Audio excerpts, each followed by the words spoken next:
Today I'm going to tell you about 35-year-old Khadija's story from Gaza, Palestine. In a single moment, everything she had built with her husband over 15 years of marriage was destroyed forever. She became a widow with 5 young children to raise alone. The oldest was only 13 and the youngest was just 2 years old. How do you explain to a 2-year-old that daddy will never come home? And how does a mother find the strength to be both parents when her own heart is shattered into pieces? Imagine losing your life partner, your best friend, your children's father, and suddenly becoming the only person responsible for 5 young lives. I know this might be heartbreaking to hear, but imagine if this were your own sister facing such an unimaginable tragedy. Before we continue, please subscribe to our channel so we can keep sharing these important stories from Palestine. How did Khadija manage to keep her family together? And what happened when she had to make impossible choices for her children's survival? Stay with me until the end to find out. 35-year-old Khadija Abu Salim had been married to her husband Ahmad for 15 beautiful years. They lived in a modest 3-room house in the Jabalia refugee camp in Gaza, Palestine, and together they had built a loving family despite the challenges that surrounded them every day. Ahmad worked as a construction worker, and though the pay was never consistent and work was often dangerous, he took pride in providing for his family. Every evening when he came home, covered in dust and cement, the first thing he would do was wash his hands and gather his 5 children around him to hear about their day. Their children were the center of their world. 13-year-old Yasmin was the responsible oldest daughter who helped her mother with household tasks and watched over her younger siblings. 11-year-old Omar was a bright boy who dreamed of becoming an engineer like his uncle. 9-year-old Layla loved to draw and would create beautiful pictures that her father would proudly display on the refrigerator. 7-year-old Hassan was the family comedian, always making everyone laugh with his silly jokes and impressions. And little Noor, just 2 years old, was the baby of the family who brought joy to everyone with her infectious giggles and chubby cheeks. Khadija had devoted her entire adult life to being a wife and mother. She had never worked outside the home, instead focusing all her energy on creating a warm, loving environment for her family. She was known throughout the neighborhood for her kindness and her skill at managing a household on a very small budget. She could make a pot of lentils stretch to feed 7 people, and she somehow always found a way to make their simple meals feel like celebrations. The family had their routines and traditions that kept them connected despite the uncertainties of life in Gaza. Every Friday after prayers, Ahmad would take the children to the small playground near their house, while Khadija prepared their special weekly meal of chicken and rice. Sunday evenings were family story time, when Ahmad would tell the children tales from Palestinian folklore, and Khadija would serve homemade sweets that she had learned to make from her mother.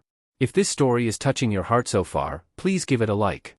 Can you imagine if your own family faced such a devastating loss and had to rebuild their entire lives from nothing? Let's continue with Khadija's incredible journey of strength and survival. March 15th started like any other day. Ahmad left for work at dawn, kissing each of his children goodbye and promising Khadija that he would bring home some fresh bread from the bakery near the construction site. "Take care of our treasures," he said, using his favorite nickname for the children. "I'll be home before sunset." Khadija spent the morning as she always did, helping Yasmin and Omar get ready for school, playing with Hassan and Layla, and feeding little Noor her breakfast. She cleaned their small house, prepared lunch, and sat by the window working on an embroidery project that she hoped to sell at the local market to earn a few extra shekels for the family. At 2 o'clock in the afternoon, while Noor was napping and the other children were at school, Khadija heard a commotion in the street outside. Neighbors were running, people were shouting, and she could hear the sound of sirens in the distance. Her heart began to race with a fear that every spouse in Gaza knew too well. She opened her door and saw her neighbor, Ibrahim, running toward her house with tears streaming down her face. "Sister Khadija," she called out, her voice breaking. "There's been an accident at the construction site. The men, they're being taken to the hospital." Khadija felt her legs go weak.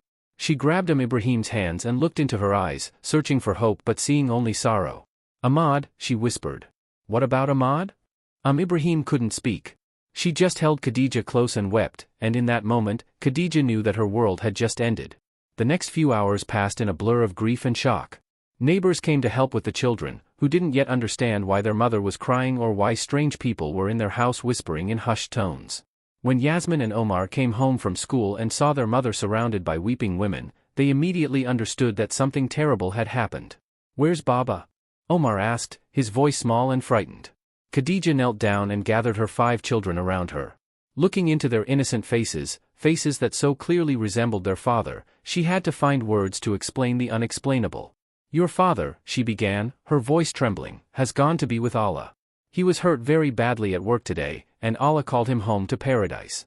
Yasmin, wise beyond her 13 years, immediately began to cry. Omar stared at his mother in disbelief. Layla asked, "But when is he coming back?" Hassan didn't understand and kept asking where Baba was hiding. And little Noor, sensing the sadness around her, began to cry without knowing why. That night, as Khadija lay in her bed, the bed she had shared with Ahmad for 15 years, she stared at the ceiling and wondered how she would possibly survive. She had 5 children depending on her, no job, no savings, and no experience supporting a family on her own. The overwhelming responsibility felt like a weight that would crush her. For the first week after Ahmad's death, the community rallied around the family. Neighbors brought food, relatives helped with the children, and friends offered emotional support. But Khadija knew that this help, while deeply appreciated, would not last forever. Eventually, she would have to figure out how to build a new life for herself and her children. The first major challenge came just 2 weeks after the funeral. The landlord appeared at her door, expressing his condolences but also explaining that without Ahmad's income, he was concerned about their ability to pay rent. "I don't want to be heartless," he said, "but I have my own family to consider." Khadija looked around their small house, the only home her children had ever known, and realized that even this basic shelter was now in jeopardy. She had no savings, no job prospects, and no idea how to earn enough money to keep a roof over her children's heads. That evening, after putting the children to bed, Khadija sat at her kitchen table and tried to calculate their situation. Ahmad's employer had provided a small amount of compensation for the accident, but it would only cover their expenses for a few months at most. She needed to find work, but who would watch the children? Yasmin was responsible, but she was still just 13 years old and needed to continue her education. When will widowed mothers like Khadija receive the support systems they need to raise their children with dignity? When will societies ensure that losing a spouse doesn't mean losing everything else as well? Every child deserves stability after tragedy, and every widow deserves more than just sympathy. They deserve practical support that allows them to rebuild their lives. 3 weeks after Ahmad's death, Khadija made her first attempt at earning income. She took her embroidery work to the local market, hoping to sell enough pieces to at least buy groceries for the week. But the market was crowded with other women in similar situations, all trying to sell handmade items to survive. She spent the entire day sitting in the hot sun, watching people pass by her small display of embroidered pillowcases and table runners. By evening, she had sold only 2 items, earning barely enough money to buy bread and milk for her children. As she packed up her remaining pieces, she felt the weight of despair settling over her. On her way home, she stopped by the house of her neighbor, Tata Fatima, an elderly widow who had raised her own 6 children after losing her husband many years earlier. "Sister Khadija," Tata Fatima said, inviting her in for tea, "I can see the worry in your eyes. Tell me what's troubling you." Khadija poured out her fears and frustrations to the wise older woman. "I don't know how to do this," she admitted. "Ahmad took care of everything. I don't know about money, about work, about making decisions for the family. I feel like I'm failing my children every day." Tata Fatima listened patiently, then placed her weathered hand on Khadija's shoulder. "My dear child," she said gently, "when my husband died 30 years ago, I felt exactly the same way. But I learned something important: you don't have to become Ahmad. You just have to become the best version of yourself. Your children don't need you to replace their father, they need you to be their mother, stronger than you ever imagined you could be." That conversation changed something fundamental in Khadija's perspective. Instead of trying to fill Ahmad's role, she began to focus on discovering her own strengths and capabilities. She started by taking a hard look at their financial situation and making difficult but necessary decisions. First, she approached the landlord with a proposal. Instead of paying full rent in cash, she offered to clean and maintain the apartment building in exchange for reduced rent. "I'm willing to work," she told him. "Just give me a chance to prove that we can stay." The landlord, impressed by her initiative and determination, agreed to try the arrangement for 3 months. This gave Khadija some breathing room and allowed her to keep the children in their familiar home environment. Next, she organized her time more efficiently. While little Noor napped in the afternoons, and the older children were at school, she worked on embroidery pieces. But instead of trying to sell them at the crowded market, she began approaching local shops and asking if they would display her work on consignment. Her breakthrough came when the owner of a small gift shop in Gaza City saw the quality of her embroidery and offered to feature her pieces prominently in his store window. "Your work is beautiful," he told her. "I think tourists and local customers will appreciate the traditional Palestinian designs." Within a month, Khadija's embroidery was selling steadily, providing a more reliable source of income than her sporadic market sales. But more importantly, she had discovered that she possessed business skills and artistic talents that she had never had the opportunity to develop during her years as a full-time wife and mother. The children, meanwhile, were learning to adapt to their new reality. Yasmin had naturally stepped into a more responsible role, helping with household tasks and watching her younger siblings. Omar had become more serious and protective, taking on the role of man of the house, despite being only 11 years old. Layla channeled her creativity into helping her mother with embroidery designs. Hassan used his humor to keep everyone's spirits up during difficult moments. And little Noor, too young to fully understand the loss, provided the family with moments of pure joy and laughter. 6 months after Ahmed's death, something unexpected happened that would change their lives once again. Dr. Mariam, a pediatrician at the local clinic, had noticed Khadija's embroidery work and was impressed not only by the quality but by the story behind it. She introduced Khadija to a women's cooperative that was being formed to help widowed mothers develop sustainable businesses. "We want to help women like you," Dr. Mariam explained, "not just with charity, but with real opportunities to build independent livelihoods. We provide training, materials, and connections to markets both locally and internationally." Joining the cooperative transformed Khadija's situation completely. She received training in business management, learned new embroidery techniques, and gained access to higher quality materials.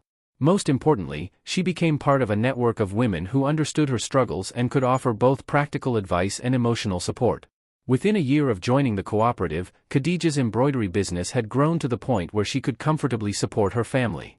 She had even hired 2 other widowed mothers to help with large orders, creating employment for women in similar situations. But the most remarkable transformation was in Khadija herself. The shy, dependent wife who had once felt helpless without her husband had become a confident businesswoman and community leader. She began mentoring other newly widowed mothers, helping them navigate the challenges she had overcome. Today, 3 years after Ahmed's death, the Abu Salim family has not just survived, they have thrived. Yasmin, now 16, is an excellent student who dreams of becoming a teacher. Omar, 14, has maintained his academic excellence and is being considered for a scholarship program. Layla, 12, has inherited her mother's artistic talents and helps design new embroidery patterns. Hassan, 10, still keeps everyone laughing and has become the neighborhood's favorite storyteller. And Noor, now 5 years old, is a bright, happy child who brings joy to everyone around her. Khadija's embroidery cooperative has grown to include over 40 women and has gained recognition throughout Gaza for the quality of their traditional Palestinian needlework. International orders have allowed the cooperative to provide steady employment and fair wages for dozens of families. But perhaps most importantly, Khadija has created a new kind of family structure that honors Ahmed's memory while building a foundation for the future. Every evening, she still gathers the children around her to talk about their day, just as Ahmad used to do.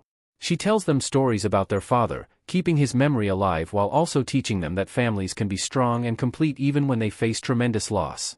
When will the world recognize that supporting widowed mothers is not just about charity, it's about unleashing the incredible potential that exists within women who are given the opportunity to rebuild their lives?